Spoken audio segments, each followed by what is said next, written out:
Sanchez, for Santi, goal! Oh no, that's a golazo! Chance play! Scores in the World Cup! Don lofting this over Rangel! Goal! Thumped it! Ladies and gentlemen, stop whatever you are doing right now. Put the phone down, close the laptop, because what happened on June 18th, 2026, inside the Estadio Akron in Guadalajara, Mexico, was not simply a football match. It was a coronation. It was a declaration written in sweat and noise, and one goalkeeper's absolute refusal to lose. What happened in those 90 minutes under the Mexican night sky was the kind of football that grabs you by the collar and does not let go. And if you weren't watching live, then sit down, because we are going to walk through every second of it together. And by the time we're done, you will understand exactly why this country is still screaming. Mexico, 1. South Korea, 0. But those numbers alone tell you nothing. They are just digits on a scoreboard. What they do not tell you is how close this match came to being completely different. What they do not tell you is the terror, the joy, the disbelief, and the absolute madness that unfolded over the course of those 90 minutes. So, let's go back to the beginning. Let's talk about what this game actually was. Guadalajara showed up in force on June 18th. The Estadio Akron, a stadium that sits in the heart of a city that has loved football for generations, was a wall of noise before a single whistle had blown. And the atmosphere made complete sense because the stakes were enormous. Mexico, already with 3 points in the bag from their opening win over South Africa, knew that a victory tonight would make them the first team on the entire planet to officially qualify for the knockout rounds of the 2026 FIFA World Cup. The first team on the planet, with the whole world watching co-host Mexico on home soil. The pressure was not just pressure, it was a historic weight. South Korea came in dangerous, they came in organized, and they came in with a man that every Mexican defender in that stadium had been thinking about since the team sheet dropped, Heung-min. 33 years old, carrying 147 international caps on his back, playing his 12th World Cup match, and still possessing the instincts of a forward who has spent his entire career making the impossible look inevitable. The moment Son touched the ball in open space, the entire Estadio Akron tightened. You could feel it, and that tension arrived in full force as early as the 15th minute. Lee Kang-in, technically brilliant, seeing angles that most players cannot even imagine, played a long pass from deep near the halfway line, cutting through the entire Mexican structure in one movement. Son collected it on the edge of the penalty area. The goalkeeper, Raúl Rangel, came rushing off his line, and Son, cool as ice, reading the situation in a fraction of a second, lifted the ball in a delicate arching chip directly over Rangel's outstretched body. It was sailing toward the goal. It looked for all the world like it was crossing the line. And then, from absolutely nowhere, Mexico's captain Edson Álvarez deployed at center back tonight because regular starter Cesar Montes was suspended, launched himself through the air in a spectacular overhead clearance and hooked the ball off the goal line. The Estadio Akron erupted in relief. Players grabbed each other. Álvarez stood up, chest heaving, arms wide. It was cinema, pure, unscripted, unrepeatable football cinema. The offside flag eventually went up. Son had been marginally caught, but by then it didn't matter. The image was already burned into every retina in that stadium. This match had announced good reaction itself. after conceding a the goal. First half, if we're being completely honest with you, belonged to South Korea in terms of rhythm and control. They had 58% of the ball, a figure that reflects just how disciplined and tactically structured their setup was under coach Heung-min. Mexico had just 3 shots in the entire opening 45 minutes. The home crowd grew restless. There were moments of frustration, moments where you could feel the energy dip. Javier Aguirre watched from the sideline, arms folded, jaw tight, and at halftime, the score was still goalless. The Estadio Akron held its breath and waited. The second half arrived like a completely different match. Mexico pushed forward from the first whistle. The crowd responded, lifting them, driving them, and then came the 50th minute and the moment that this game will always be remembered for. It was not pretty. It was not elegant. It was absolute, beautiful, chaotic football. A ball floated harmlessly into South Korea's penalty area. There was nothing obviously threatening about it. Raúl Jimenez, tall and persistent, nudged it upward in the box, creating just enough traffic to make life complicated. South Korea's goalkeeper, Seung-gyu, who had been solid all evening, came rushing off his line at pace to claim the ball. He jumped, he had it in his hands.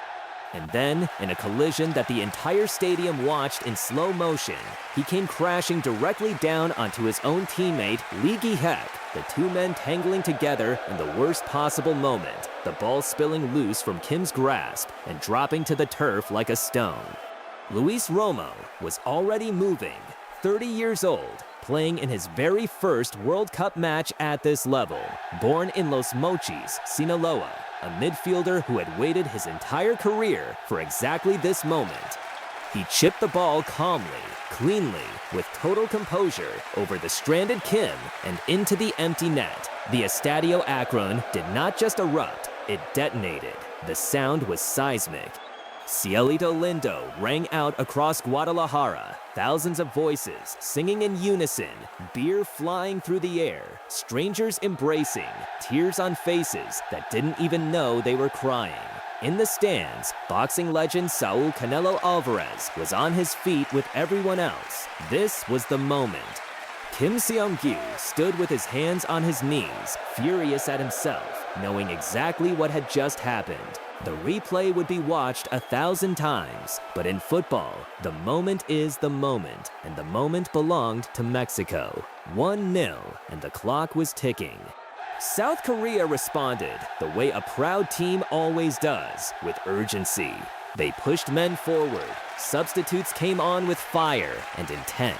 Wang Hee-chan and Oh Hyun-gyu provided fresh legs and new energy. And as the match moved into the final 20 minutes, the anxiety inside the Estadio Akron began to creep back in. Mexico sat deeper. Aguirre organized the block. The crowd sensed the tension and held on. Then, in the 58th minute, Paik Saint-ho caught Luis Romo with a crunching tackle and collected a yellow card, the Koreans letting their desperation show. The pressure was building. Obed Vargas ripped a shot toward Kim's goal, forcing the goalkeeper into his third big save of the night. But Mexico were not finding the killer second goal that would have put this to bed. And so South Korea kept pushing and pushing. And in the 87th minute, they created the moment that nearly changed everything. A cross came in from the right, whipped hard and low. Cho Gae-sung, physical, powerful, positioned himself perfectly inside the box and launched a header with everything he had toward the bottom corner of Rangel's goal. It was a bullet. People in the stadium saw it go in before it went in. And then, and this is the moment that will define Raúl Tala Rangel's World Cup, the 26-year-old from Zapotlan El Grande, Jalisco, threw himself across the line and stopped it with his right foot as he fell to the ground, the ball ricocheting loose to Yang Hyun-jun, waiting on the rebound. Yang pulled the trigger instantly, point blank, no hesitation, and Rangel, still on the ground, still falling, body twisted at an impossible angle, somehow raised his right hand just high enough to snatch the ball out of the air before it crossed the line. The save, the double save.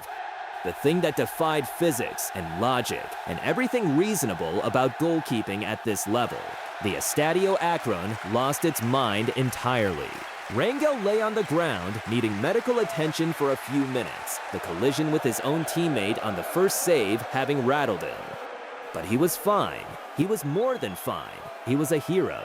In the dressing room after the match, Rangel described the moment in the simplest and most perfect terms possible. It was very quick, he said. It was pure reaction. I couldn't really tell you what I saw because I remember the moment of impact with my teammate and me having the ball, but I think I was really focused. I came through when the team needed me, and I'm happy about that. pure reaction. From a goalkeeper who plays his club football at this exact same stadium, the Estadio Akron is Chivas' home ground, and it is Rangel's home ground, who stood between his nation and heartbreak and simply refused to move. And here is the historical footnote that makes this save even more extraordinary. Rangel became only the second Mexican goalkeeper in history to keep a clean sheet in each of his first 2 World Cup appearances. The first was Guillermo Ochoa in 2014, a tournament that produced one of the most celebrated goalkeeping performances of the modern era. The torch has been passed, and it was passed in the most dramatic fashion possible. The final whistle came. And when it did, the Estadio Akron transformed into something that was no longer a football stadium. It became a cathedral. Players fell to their knees, fans pressed against the barriers, with tears streaming down their faces.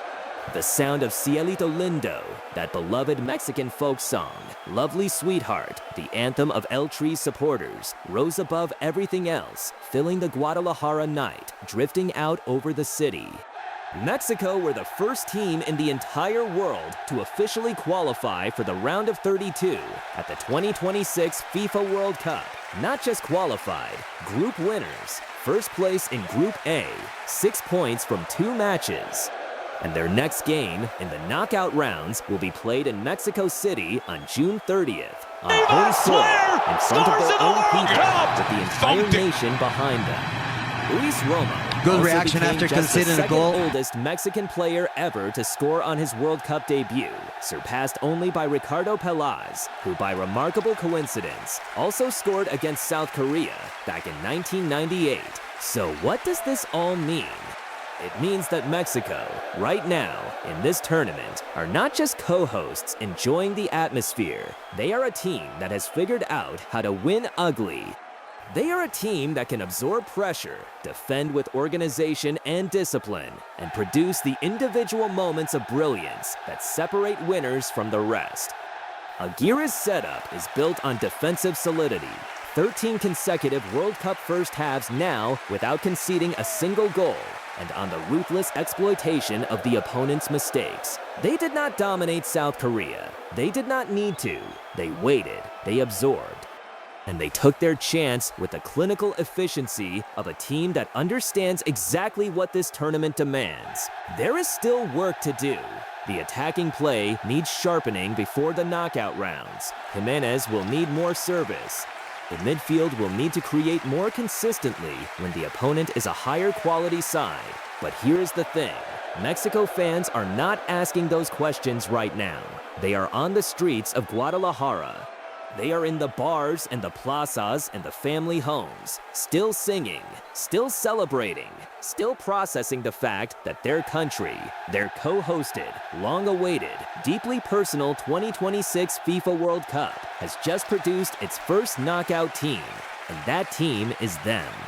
The rest of this tournament just got a lot more interesting.